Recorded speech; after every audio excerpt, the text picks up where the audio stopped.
Então, os quatro amores. Eu fui bastante influenciado nas minhas reflexões sobre os quatro amores por esse livrinho de C.S. Lewis, Os Quatro Amores. É um clássico, na verdade, de filosofia moral, embora não seja academicamente pretensioso. Mas é um livro muito interessante, do estilo do C.S. Lewis, um livro maravilhoso. E foi um ponto de partida para eu pensar uma problemática que tem a ver com um tema que a gente já tratou em outras ocasiões, e a gente até tem um videozinho do Mosaico sobre isso, que é a revolução afetiva. A questão, como a gente já levantou, existe um problema que a gente chama de revolução afetiva hoje, que é a formação desse campo, a gente chamou de campo afetivo, sob inspiração da Eva Illouz, e é um campo, como eu disse já em outra ocasião, que envolve competências afetivas, inteligência emocional, capital afetivo, uma série de instituições novas que estão surgindo, e movimentos, engloba religião, engloba psicologia, hoje política, no que eu e o Pedro temos conversado bastante sobre o que poderia ser chamado de psicopolítica. E a emergência desse campo novo envolve um problema para a gente como cristãos, que é o problema de como a gente se relaciona com a nossa vida afetiva, ou como a gente organiza a nossa vida afetiva, ou onde exatamente as afeições religiosas e a fé e o amor a Deus, o desejo por Deus, como esse desejo se relaciona com os outros desejos, afinal de contas, com as outras conexões sociais que a gente faz. E aí entra o problema da ordem dos amores. Pensar uma resposta cristã à revolução afetiva envolve pensar uma resposta cristã ao problema da ordem dos amores, da ordo amores, que é uma ideia medieval, na verdade com origem em Agostinho, e que a gente precisa recuperar. A gente encontra isso na teologia medieval e autores mais contemporâneos, inclusive. A ideia de que encontrar Jesus significa, entre outras coisas, que a sua vida afetiva é reorganizada. Isso significa que a gente passa a ter devoções afetivas proporcionais aos bens que a gente valoriza, os bens que a gente aprova. E foi por isso que o C.S. Lewis ficou tão importante para mim, e particularmente esse livrinho dele, que é muito prático, muito inteligente, muito acessível, porque ele divide de uma forma bastante didática as nossas afeições, ou na linguagem dele, os nossos amores, em quatro tipos principais. É Storge, que é o que ele chama de afeição, que seria aquela conexão às coisas que a gente gosta, que são familiares, que são fáceis para nós, que têm um valor imediato, de uso imediato. Para ilustrar isso, eu sempre brinco dessa forma, é aquele chinelo que você gosta de usar, aquela pantufa que você gosta de usar. São as coisas com as quais nós temos familiaridade, a rua onde a gente cresceu, é a nossa cidade, é o cheiro de café de manhã, é a nossa amizade com um animal, como um cachorro, um gato, né, um pet. Então isso são as afetividades no seu nível mais elementar, é Storge. E ele usa um outro termo para falar de amizade, que é filéu, que já tem uma conotação ética que a familiaridade não tem tanto. Então você pode gostar de uma pessoa, isso é Storge, mas a amizade é mais do que isso. Eu gosto muito de recomendar aquele filme, aquela série Band of Brothers, como uma ótima ilustração de como a amizade emerge. A amizade vem de participar junto com alguém de uma batalha, trilhar o mesmo caminho junto com alguém. E isso é o que produz amizade, de fato, filéu, parceria, camaradagem. Então, os amigos estão caminhando juntos na mesma estrada. Às vezes a estrada se divide e, por força das circunstâncias ou de outros objetivos, os amigos se separam. Mas se a estrada cruza outra vez, é como se fosse da primeira vez que eles se separaram. Eles estão juntos de novo. Então, isso é amizade, filéu, que aparece como amor fraternal no Novo Testamento, esse termo, filéu.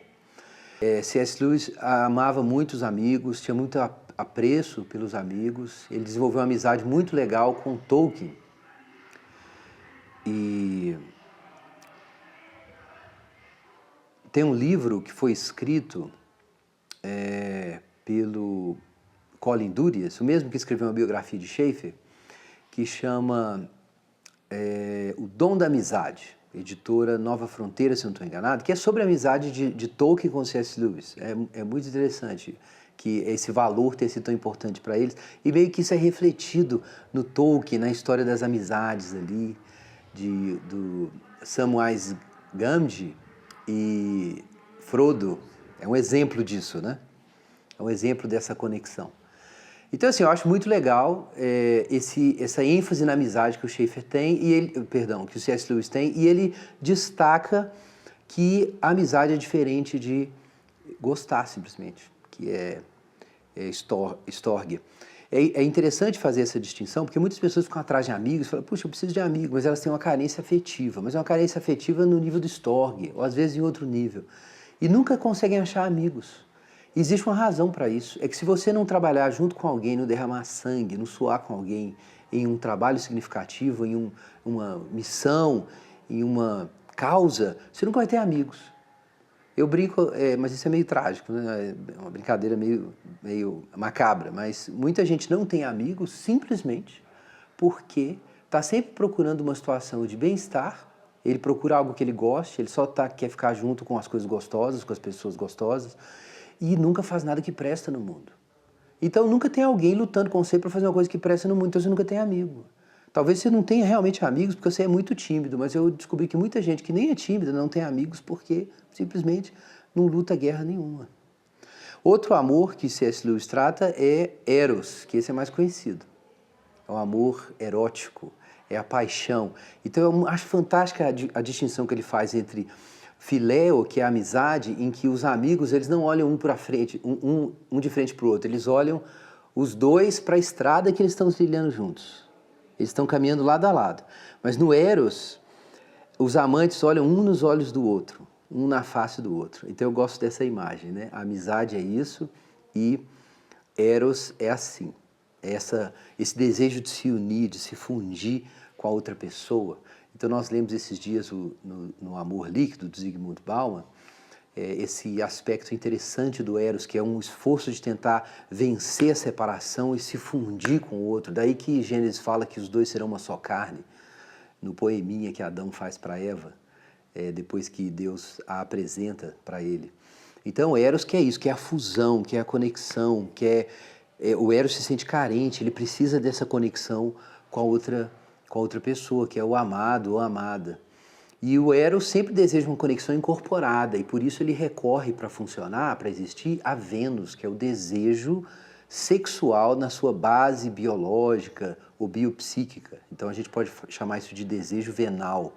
Isso às vezes é chamado de desejo erótico na cultura, mas não é, isso não é o desejo erótico, porque o Eros não quer só uma união física. O Eros quer uma união com a alma do outro por meio do corpo dele. Por isso que tem muito homem que só quer ter uma relação sexual, isso não é erótico. A cultura pornográfica hoje é assim, fala-se muito sobre sexo, sobre a genitália, sobre a transa, sobre experimentos físicos, epidérmicos, não tem nada de erótico nisso. Isso é puramente venal, isso é meu cachorro que faz isso, chama Biju. Entendeu? Não tem nada de erótico na Biju, mas quando ela está no cio, ela manda ver no cio de pelúcia. Isso é coisa de bicho. Eros mesmo é quando você se apaixona pela pessoa. Eu recomendo muito aquela música, eu amo aquela música Cupido da Maria Rita, porque ilustra de forma maravilhosa o que é de fato o erótico, que não é a mesma coisa que o venal. E Cantares de Salomão fala sobre o erótico. Agora, acima de todos esses amores, existe um amor agápico. Esse é o amor divino. É a caritas. O amor divino é aquele transbordamento que acontece em Deus por causa de uma alegria eterna que ele vive, e esse transbordamento é que o leva a criar e redimir o mundo. Deus não cria o mundo porque ele sente falta, isso é eros. Isso é o amor que vem da pobreza, da falta. Deus não criou o mundo porque falta nada para ele. Ele criou porque tem excesso. Então ele derramou alegria e criou o mundo. E depois ele derrama de novo e redime o mundo. E o que é o agápico? O agápico é quando esse amor divino se derrama no seu coração, enche e derrama de novo. Então, ágape também não é o imperativo categórico kantiano, não é o dever de amar. O amor agápico na Bíblia não é o aspecto deontológico do amor, que é a ordem, a obrigação do amar. A obrigação se deriva do que Deus é, na verdade. Deus é alegria. Então o ágape é esse transbordamento que é fruto de alegria, mas que leva a uma compaixão, que é um desejo de que o outro participe da sua alegria, especialmente quando você vê que ele não participa. E daí vem a misericórdia. Misericórdia não é você se identificar com o sofrimento do outro, porque você é magoado e amargo, assim como o outro é, e por isso você sente empatia. Muita gente sente empatia do sentimento dos outros, sofrimento dos outros.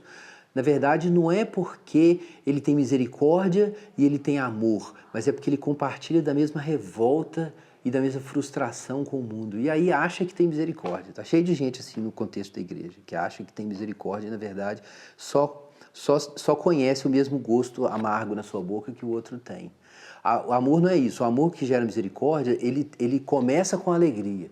E aí ele se sente no dever de derramar essa alegria no coração que não tem a alegria. E aí você tem a compaixão. O que o ágape faz? Quando o ágape está na nossa vida, ele se torna o jardineiro do pomar das afeições. Eu gosto dessa imagem. Ele é o jardineiro das afeições. A gente tem um jardim de afeições com várias conexões, coisas de muito valor, coisas de pouco valor. E ele que vai ensinar o Eros a permanecer, mas não levar, por exemplo, ao crime passional, que é quando o crime passional é quando uma das pessoas se apaixona tanto pela outra que não pode viver sem a outra, então ela mata e morre pelo Eros. O que é isso? Ele ficou demoníaco, o Eros. Então o ágape é o que ensina o Eros até onde ele pode ir e não deixa ele ir longe demais. E ele faz a mesma coisa com as afeições. É o ágape que vai fazer você não brigar com os outros por causa dos seus chinelos preferidos. E é o ágape também que vai te ensinar a respeito das amizades, os limites nas amizades, respeitar a individualidade do outro, ser leal. Então o ágape é um amor divino que penetra e transfigura as outras afeições. Então essa é a ciência cristã das afeições.